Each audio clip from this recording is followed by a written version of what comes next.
I'm dead serious. I have like, I don't know, 50, 60 decks to choose from. 4 or 5 of them are brand new marketing Delta bits that I need to show you guys these slides. Part of the challenge for me is, I think there's a lot of information. Hey, Alex, get your own microphone. Part of the challenge, I think, is some of you guys have seen a lot of stuff from NVIDIA already. Some of you have no clue why NVIDIA is here. I hope that's not true. What? God, please shut him out. And so there's really no way for me to create one set of slides that would work for everybody in this room, is my point. Quick show of hands. Who here is leveraging GRID today? Outstanding. Who here has no idea what I'm talking about when I say GRID? Outstanding. Maybe it's only one deck I need to show you guys. Who here woke up sometime in September last year and said, what in God's name is NVIDIA thinking? All hope for That's better than I thought. Who here heard us say, you're right, we listened in April and came out with the new model? Right, so that's not good. I needed every hand to go up on that one because that's the good news, right?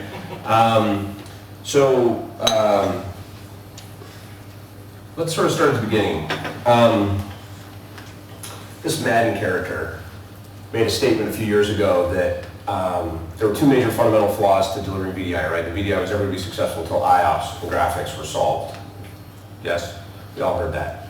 And the challenge has been that, quite frankly, end users are just not ever going to be truly happy with good enough. We know that, right? We say it all day long. Oh no, we'll get it, right? We'll get TCO, we'll figure this out, we'll get to good enough, and we'll make sure the users are happy. But users are never happy with good enough. If they go home to a cheap laptop that they bought at some consumer store and their performance is better, if their Windows 7 experience is better on that laptop than you're delivering with your expensive VDI infrastructure, you've lost, right? They don't want to adopt it. They don't want to even work on it at all, right?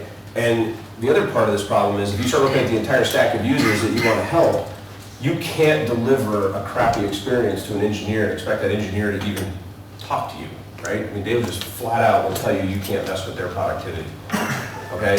So these are all challenges that for the longest time people have been wanting to fix, and until graphics became available to be delivered in the cloud, it just wasn't possible to help every single user. So I'm going to plow through some slides, literally, because I want to get to some questions. Does everybody here have questions for me? Yes, no? Not yet. Not yet? Okay, good. I don't have to think. So this is, sorry to liquidware, this is predominantly Lakeside data, and then I think Gartner on the 50% slide. Windows 10 in our testing continues to act like it wants a gig frame buffer. A 1 gig frame buffer for an operating system, right? Not even running apps, just the desktop experience. That's unbelievable. Now, yes, we've seen it run on 512, but by the time you start doing anything, it begins to behave like it's not going to be happy. It's going to start backing off functionality if it doesn't get a 1 gig frame buffer. I haven't been able to prove that yet, but that's the behavior we've seen. And so the number of applications that require graphics has doubled in the last couple of years, right? And users are not backing off on their desire to have a great user experience. I'm not even talking designers right now, at all. I'm not talking about the engineer running CATIA. I'm talking about your customer who's got salespeople, your customer who has office workers, whether that's Office or Microsoft Office, doesn't really matter. Because I will flat out tell you that if you look, thank God that's the right slide.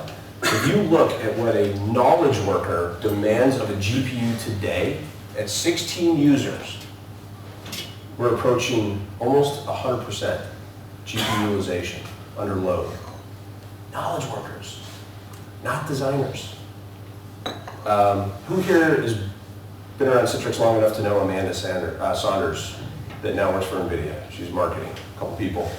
Amanda's my reference point because she all she is marketing.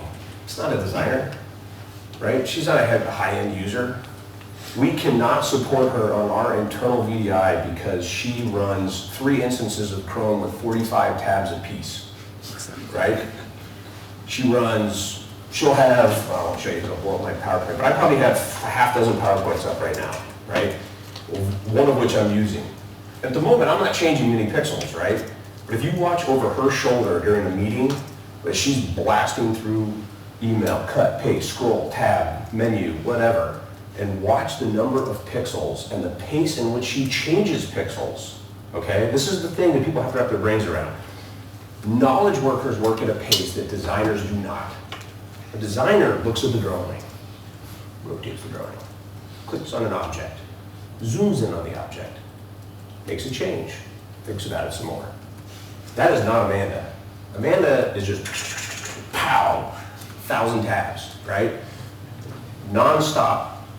I think she works about 11 hours a day, right? So how are you supposed to support that end user when that's the demand of a knowledge worker without a GPU? You just can't. It's just not going to happen going forward. Sure, maybe in the past. Turn off everything. Optimize, right? You're going to optimize your workload. Turn absolutely everything off, make it the crappiest possible experience so you can get the maximum scalability, and then go to your end users and say, isn't this awesome? And they're like, no, I'm going to go home and use my crappy laptop because it's a better experience, right? That's what happens. So you probably know about the M60, it replaced the K2, but you know about the M10, right? Replaces the K1. However, we've learned some things, okay? Things that we've been told by our customers. The K1 was great, but there was kind of too big of a difference, right? We took the bottom third of the quadro lineup and the top third of the quadro lineup and we created the K1 and the K2. With the M10, we're moving to the middle because everything is increasing in the amount of GPU it's using. So we slid up to about the equivalent of a K2200, and that's what we used for the, if you will, the comparative chipset in an M10. It's a hell of a card, but it's meant for knowledge workers. It's not meant for designers. It doesn't have the horsepower of an M60, clearly. But we doubled the amount of RAM, doubled the number of GPUs, just like we did with the K1 or the K2, and we gave it more power. And so now all of a sudden you have a card that you can architect. And who here saw the tweet yesterday with 64 VDIs running on my laptop, which coincidentally was going to do a great demo, but in the basement trying to run over a jump box through RDP over a VPN, not great. So the whole point of this card is scalability. But we're NVIDIA. There's no way on God's green earth I'm not going to give you performance. You have to have performance. I'm not going to give you a crappy card. Simon, who's next, is going to do a great presentation about why we do the things we do differently than certain other companies that also do virtual GPU stuff. Okay? So make sure you attend his. If I put 2 cards in a 2U server, I have 128 possible vGPU profiles to access. I can architect up to 128 users. Okay? This is an it depends moment because if you say, well, what about double displays? Well, that's going to drop that number down by half, right? If I want to architect to 4K, it's going to knock it down even further. If I want to change resolution, go to a much, much, much higher resolution, that's also going to change how many users you can put on a host. The difference between us and the reason we came out with the M10 is too many people are starting to use higher resolution and multiple displays, even at a knowledge worker level. So we don't give you 128 potential users at just a basic resolution. I mean, really, you know, by 1600 single display, I can get 128 users. Success. Yeah, finally. What are you touching?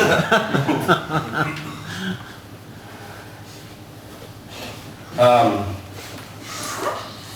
going to hover on this one for a second. So, for those of you that woke up last September and thought we were insane, the reason we made the decision to move to a software model, to change NVIDIA as a company, okay, I want to underscore that, is that at the end of the day, people began to ask us, the K1 and the K2, for things that had absolutely nothing to do with hardware. Okay, they started asking us for things like motion, management, monitoring. Okay, what are the 2 most important parts of doing any virtualization project? Why do you do virtualization? Management and flexibility, right? Otherwise, you'd stick with your physicality. If you're billing by the hour, I want physical desktops. It takes a hell of a lot more time to manage that, or a distributed network. So management and flexibility. So we invented software that when loaded within a hypervisor creates a micro hypervisor for graphics. That's the whole point of what we did. SRIOV, that's great if you're a network card. We may use SRIOV someday. All that is a fundamental standard about delivering PCI through a virtualization environment. It's what you do next that's important. And what we do next is we time slice access, this is what Simon's going to go into, to the full GPU, okay? Which means you get all the horsepower. What we did, I'm not going to say wrong, all right, we did wrong in September, is we created something called the Virtual Workstation Extended that had all the horsepower in the world. And I've had customers tell me repeatedly, Luke, that's an unbelievably powerful thing. It's definitely worth what I pay for, say, an M6000 or something like that, but you don't get to bill that much. I'm sorry, you can't charge me that much money, right? You just can't. So we took that, compressed it back in, just called it Virtual Workstation. The Virtual Workstation is aimed at the M60 and the M6. It's got the horsepower of an M5000. It's meant to be for your designers, your architects, or whatever, okay? It's also, according to Citrix, what they believe is the best possible platform if you're doing a dedicated GPU to a XenApp instance, okay?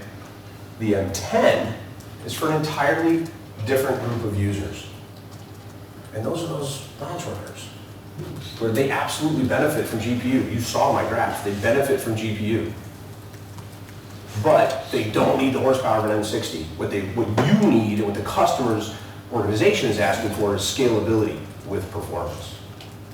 So the M10 is there to help you build out those business users, those enterprise users that are beginning to do things today that have so much more demand in terms of graphics than we've ever seen before, and that need is only growing.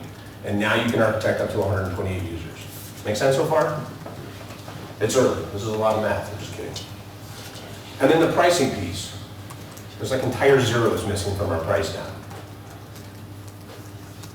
We made it so that, and the other piece to this that's important is virtual applications. This particular license is actually included as an entitlement in these. So if you want to deliver a hybrid environment, you want to deliver a desktop and then layer virtual apps on top of that virtual desktop, you don't need to buy 2 licenses. Make sense?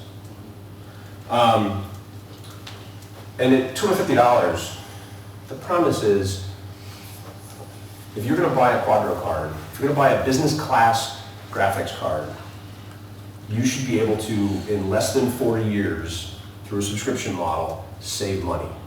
That was the whole point of this. So in other words, the crossover point, if I were to go out and buy physical hardware, is about 4 years. So at 3.5 years, I'm making money. As a customer, I'm making money. I'm saving money, let's put it that way. Make sense? So, I hate this slide. It's pure marketing. Comparison. K1 and the M10. It's an extremely dramatic difference. Look at the difference in frames per second on H264, for example. I can deliver so many more frames with an M10.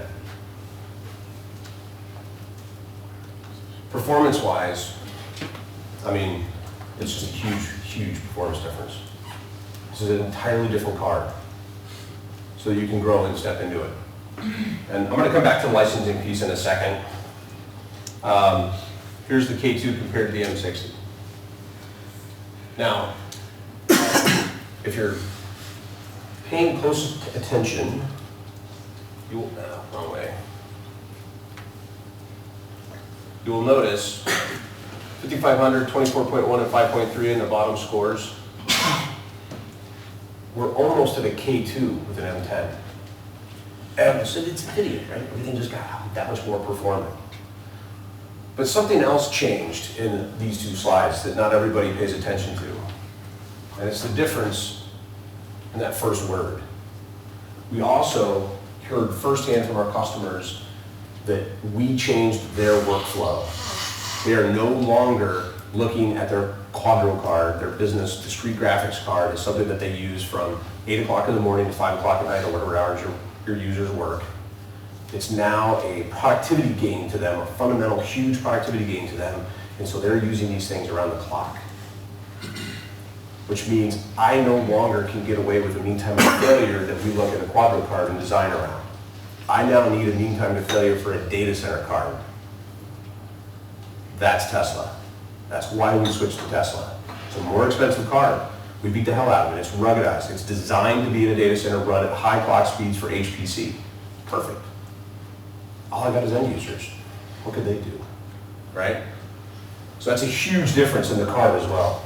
And then of course we have the MXM card for Blade users as well. We're beginning to have a community growth, which is awesome. As maturity, A, we fixed pricing, and B, the community began to grow overnight. So just in the spring alone, those of you that know Magnar, he's worked really closely with one of my teammates, Eric Bonhorst, used to be in Germany. I dragged him all the way back to Santa Clara. And he's been creating and perfecting this tool, love it so far. And then Jeremy Main, if you've never had a chance to meet him, one of Simon's fellow solution architects, he's based out of Japan, and he's created a new tool as well. And I'm going to run out of time. So I want to talk a little bit about architecture. So I run the performance engineering team. My job is to take a bunch of people that are smarter than me, and we go out, and basically I go out and talk to customers. I come back and I say, this customer has decided to do the following 5 things that we didn't know somebody would ever do with our card. Let's go test that. Let's figure that out. At the same time, we go back to product marketing and we say, what do you think this card should be doing? And they go, we think it should be able to do this. We're like, that's marketing. Well, I'll go test it. Right? So that's what we do. So the question that we're almost always primarily asked is how many users per host for a given app. Like I need to run Epic, right? We talked about Epic? Yeah, kind of. Yeah, at the hospital level. So hospital, I need to run Epic. Okay, how are you running Epic? Oh, well, it's a brand new version we're moving to it, so it's got a lot of PACS imagery. Does now. It used to be really textual. I just got in a fight with Rachel Berry about this because she was talking about how no, it's Epic, it's just a bunch of text. I'm like, apparently you have not been to the hospital recently, which she has, so apparently she wasn't actually paying attention to Epic, so whatever. But it's very graphical now. It is a much worse load on an entire system than it ever used to be. So again, something that we used to dismiss as non-graphical is now very graphical, okay? This is almost always a multi-display environment. Hospitals have a tendency to always have 2 displays at least. I think you said 3, right? Yeah. But they don't have anything else. There's no need for Quadro. There's no need for our professional visualization enhancements, the graphic stuff that we add in. There's no need for that. There's no app that they have. However, they also have, and this is important, every end user starts the day before they start getting to their CATIA drawing or their SolidWorks drawing or whatever, Photoshop, you name it, doing what? Checking email. Right? So fundamentally, we're all knowledge workers. I don't care what your real job is. You're a knowledge worker. That's how you start and end your day. And I would argue there's a lot of designers that never really make it very far past knowledge worker. So it's then what do you add on top of that? So how do you architect that entire solution? So as we were talking last night, I kept asking questions like, well, what are they typically using today? What do they have graphics? Well, yeah, they have onboard graphics. Well, that's true. Everybody has onboard graphics, at least today. Is there any device in this room that doesn't have some graphics capability? No. Unless you have a very, very old BlackBerry and you're happy with it, you got graphics capability, right? So again, we were talking about this yesterday, and I said, they don't need an M60. Maybe they do, because maybe they want to run XenApp. Maybe XenApp makes more sense with Epic. I think it does. I haven't had a chance to test this yet. But I would probably deploy if I'm deploying Epic as a streamed app, published app, I'm going to run it on XenApp. I'm going to probably put that on a dedicated M60 profile. I'm going to deliver it to a virtual desktop that I can then use, a Golden Master and support that desktop because I need knowledge workers for everybody. So that's my knowledge worker desktop. And I may actually deliver a different GPU to that desktop. But because of our licensing model, I just need 1 license per user. So I have this flexibility, whether I use the M60 to deliver the app, whether I use an M10 to deliver the desktop, maybe I do both. All I need is 1 license per user.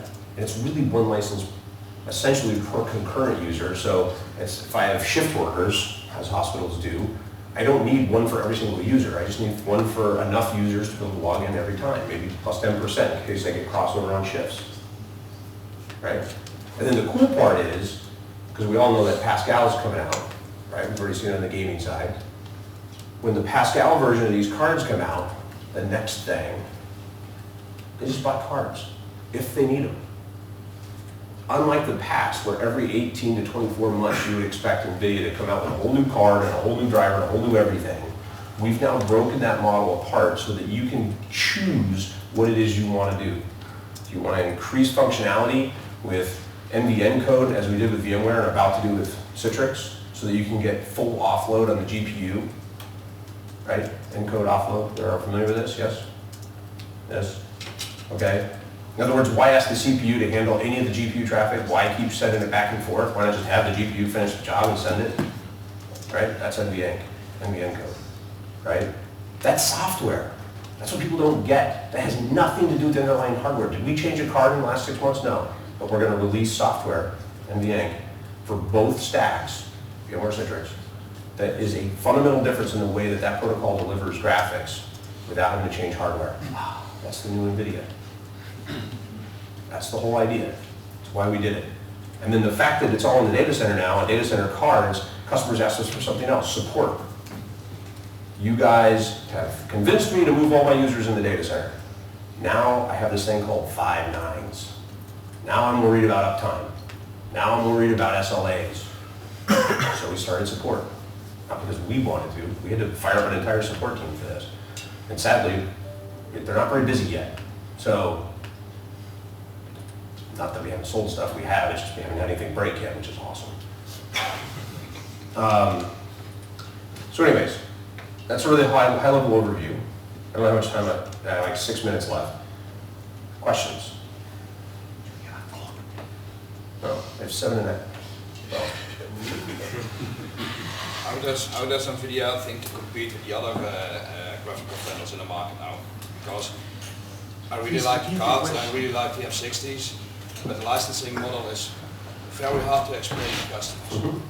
Because customers say, yeah, I pay a couple of $1,000s for cards, then I have to pay license for every concurrent user. It's too expensive. If you see other vendors like AMD, Iris Pro approaching the market now, how do you think to compete with that? My personal opinion is I wouldn't start anything anymore that isn't software defined. Composable infrastructure is everything today, right? Nobody wakes up in the morning and says, I'm going to build something out of hardware anymore. You just can't. Everything's a pooled resource. So from our perspective, that's the only way we can go forward to be able to meet the needs of our customers. So that said, I will tell you I have a lot of arrows in me right now from the last 6 months, okay? And the challenge is, there's 2 user groups in this world, I swear to you. One is, you're NVIDIA, you make graphics cards, don't tell me anything else. And those people I can't help, because they don't get it. They do not see the future. They don't understand that they're asking, that the other group, who are, quite frankly, mad at us because they're worried that we broke it. Don't break something. You make great products, don't break it. That, by the way, is Alex. He's in that group. He yelled at me for 4.5 straight hours yesterday. We're going to ask that question after. But I helped you. Yes, you did. Sasha was our mediator last night. It was pretty funny. So to your question, either they see the future, and if they get the future, they get that they're going to be asking for more things. Who here wants motion from us? Who wants motion? All right, let me ask you this. Who gives a crap about motion? Raise your hand if you think motion is the biggest joke ever and you don't need it. Nobody. That was an easier count of hands. That's software, though. It has nothing to do with our free driver, which if anybody, and if any of your customers go, but their driver's free. Really? Go price a GeForce and go price a Quadro and tell me what's free. Because it's not free. Quadro is not free. You pay a premium for it. And now we've added manageability and flexibility in a way that you've never had before. Yes, and that's software. That's our RPM or our VID, depending on what platform you're on. That's software. And that's the future. We have to. To compete in this world, in a world that's software defined, we have to have software. Is the plan to do anything with Hyper-V Do what, sir? Plan to work with Hyper-V. So, great question. Please repeat the question. Do we plan to work with Hyper-V? We plan to work with everybody. There's no door shut. There's been this myth that we were really hyper-focused on VMware for the last year, mostly because Citrix stopped really being all that engaged for a while. They went through a lot of change, they went through a lot of pain. But our interface, the light was still on and the door was still open. The same for Microsoft, the same for KVM, the same for all of them. And we have a lot of really small hypervisor companies out there floating around that have approached us because they want to do it as well. And we work with Frame. I mean, everybody. So it's on their development cycle though. And I can't build their product. I tried, but it doesn't work out. Questions? This is good stuff. So I want to talk a little bit more about on the solution side, 4 minutes left. I think people way overthink our licensing model, and that's our fault. We made it really, really complicated back in September, and they put a giant price tag on us, you could really freak out. And hopefully we've compressed that down. Instead of thinking of additions and all this other confusion, really, the questions as consultants, what you should be doing is saying, do you have an app that requires Quadro benefits? So do you need photorealism? Do you have any of the things that we build into our Quadro software stack? Do you need any of that for your app? No? VPC, virtual PC. You are an enterprise PC user, you don't need Quadro. Or do you even need a desktop? Well, no. Okay, well then it's vApps. A vApps license. Now, if you're running a workstation app like SolidWorks, something that absolutely takes benefit from Quadro, and you're delivering that through Zen app, then yeah, you're back to a virtual workstation because you're using Quadro. Quadro is a hugely powerful piece of software. But it really boils down to two major fundamental things: Quadro or no, desktop or no. And that's it. And then to Alex's point, do I need performance over scalability, or do I need scalability over performance? Which is the same conversation we have with K1 and K2. If you need scalability because TCO is critical, the customer believes they need 200 users per host, that brings up a great story. Wait for that one. Then I'm going to start with an M10 because I need density at that point. I need to get as many users as I can on a host to satisfy that customer's belief that they need to have a tremendous amount of scalability to achieve some form of TCO. I would challenge you to go back to that customer and start talking about what's the value, what is it they're trying to accomplish for their end users, and start to figure out if maybe we didn't get the scalability so high, instead pursue performance and user experience. We might get better adoption, which would save us money elsewhere. Who here has done the math for productivity by moving a designer into the data center? Anybody? Not very many. So next time you're at a customer site, take anybody that uses, Amanda and her PowerPoints. NVIDIA PowerPoint on average, what size is your PowerPoint? 5 meg. 5 meg? That's because you're new. That is, it's tiny. Mine are 80 megs, my PowerPoints. We embed graphics and video and all this other stuff in our PowerPoints. Our PowerPoints get so big we can't even move them, right? But I have the problem that my PowerPoint doesn't use my K2 grid card. How come? I don't know. Well then, I know a solution architect that can help you. Who do I ask? NVIDIA, Citrix, or Microsoft? Yes. Yes. And so we have TSA net support agreements now across that entire stack. This was another, there's so much stuff that's going on in the back here. So from a support standpoint, if you open a ticket with Citrix, we have a support agreement with them if that customer has bought an M60 and has deployed. But the Citrix support will tell that Microsoft is the issue.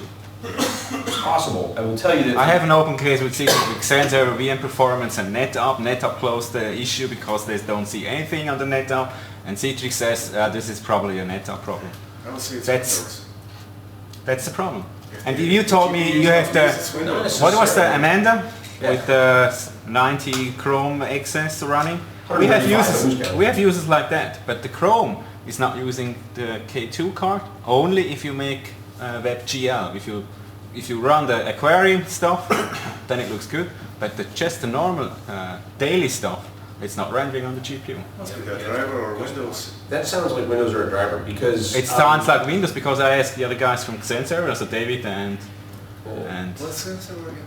And they said it depends on the version, on the server version, and you have to set some registry keys because Microsoft, the system, doesn't let the... No, I just had a case of this. It was a case of Windows. The Windows and the drivers. There's also a huge difference if you're talking about VDI It's or vGPU, or or terminal server application. Is it RDS desktop or is it VDI? No, it's RDS desktop. Also. Okay. There It's is a huge XenUp, it's a published difference. desktop, and users Yes, are working in a yes. desktop. On XenUp, it's not leveraged that good.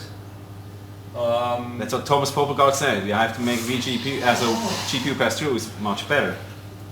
No, XenApp has graphics pipeline problems. You need to talk to Citrix about that. Okay. That just, it does. Rachel goes on and on and on and on and on about it. And it sounds to me like in your PowerPoint situation, for example. But it's the PowerPoint, whole if Office defaults to suite, DX, it's not only PowerPoint, it's... then you've got, something's going on where you're intercepting your API call. It sounds like DirectX is all being handled by CPU. I don't know why that would be. If it's either going to our GPU or it's not. If it's not, then the VDM's taking Reinstall over. everything. That would help my customer. Reinstall everything, the entire Windows stack and everything. Okay. Where are you based out of? Somewhere in So Switzerland. that's the last. Okay, well, no, so here's a solution architect. Yeah. He needs to come out and take a look. Back to your question, from a support standpoint, nobody calls us. Call us. We're here to help. But you know, it's always in such kind of situation, you know, who has the fault? Is it Microsoft's fault? Is it NVIDIA fault? You know, and most of these guys when you call a hotline, they say, oh, that's not our problem, that's a problem for someone else. And then you turn around and then find out, okay, actually it's my problem. Yeah? Well, it's always your problem. You were just trying to make everybody else's problem. No, in all seriousness, people do not call us enough. We have teams globally. Okay. Nobody calls us. Okay. And at the end of the day, guess whose fault this ends up being always? Not mine personally, but NVIDIA's. Why? Because we're the ones that gave you GPU in the cloud. Yeah, you know, the bad All of a is, sudden it's our fault. you go to your management and you tell them, we have to buy 4K2 cards for 30,000 Swiss francs, and everything is running smooth. And then you start and it looks kind of good, but after a while you see, well, the K2 is sleeping, and yeah, sometimes it's not so easy that you just can click and it's running. I totally agree with you. There are a lot of parts in this ecosystem. And also with Maybe Chrome you have to stop go in. counting the bitcoins and the side process. That's what the K2s are doing. Okay, yeah, that's what we should do, yeah, actually. Somebody asked me the other day, well, how good are they at hashing passwords? And I'm like, why would you ask me that question? So we're actually out of time, and I want to make sure we don't chew up too much of Simon's time. Sure. One of the things that Simon and I would like to do, for those of you that have additional questions, is that bar that's upstairs, because A, it's close The to library. The library. the library, where all the books are, right? That back table. We're gonna sit there, and if you have questions you want to go over, if you want to log in remotely to your environment and take a look at it, if you want to architect a solution, whatever, we will sit up there as long today as you need us, or until I fall asleep. Which will not be take So long. basically what Any other questions before Simon takes over?